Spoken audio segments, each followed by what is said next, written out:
वालेकुम प्यारे बच्चों, उम्मीद है कि आप सब खैर आफियत से होंगे। आज का सबक फिर एक बार छठी जमात के बच्चों के लिए है। मजमून उर्दू ग्रामर है। आज सबक का अनवान है जिन्स के लिहाज से इस्म की किस्में। तो चलिए बच्चों, हम आज का सबक शुरू करते हैं।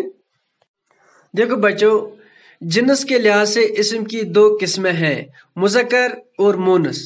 मुज़क्कर ऐसे इस्म जो नर जिन्स से ताल्लुक रखते हों मुज़क्कर कहलाते हैं, जैसे बेटा, शहजादा, बाई, मोची वगैरह।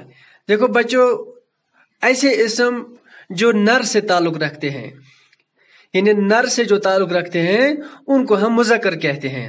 तो मिसाल यहाँ पर है बेटा, शहजादा, बाई, मोची, ये सब मुज़क्कर अस्मा है।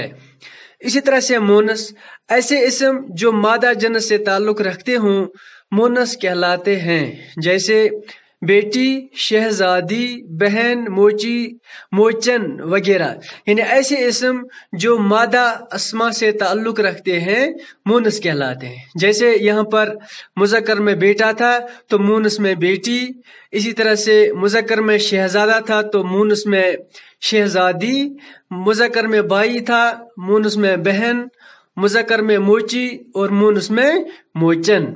इसी तरह से बच्चों आप याद रखना कि मुज़क्कर और मोनस बनाते वक्त कुछ कायदों का ख्याल रखना पड़ता है।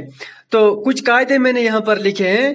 कायदा नंबर 1 है, अगर मुज़क्कर के आखिर में अलिफ या गोल हा हो तो वह मोनस बनाते वक्त उसे या से बदल देते हैं।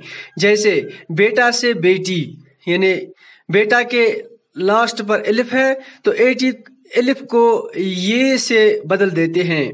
शहजादा से शहजादी, जैसे यहाँ पर गोल हा है तो इसको हम या से बदल देते हैं।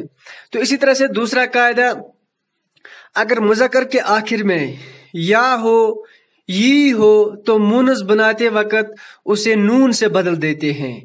जैसे बाई से बहन, यानी बाई मुज़क्कर का जो आखिरी हुर्फ है वो यी है तो इसको हम नून से बदल देते हैं। इसी तरह से मोची से मोचन वगैरह। तो अब कायदा नंबर 3, बाज़ अस्मा के लिए कोई कायदा और उसूल मुकर्रर नहीं होता है। यानी इसी तरह से कुछ अस्मा ऐसे हैं, कुछ मुज़क्कर और मुनस ऐसे हैं जो सेम होते हैं, उनके लिए कोई खास कायदा नहीं होता है। तो बच्चों, आज का सबक यहीं पर हम ख़त्म करने की कोशिश करते हैं। मिलते हैं अगले सबक में, तब तक के लिए बैठो अल्लाह के हवाले। अस्सलाम वालेकुम।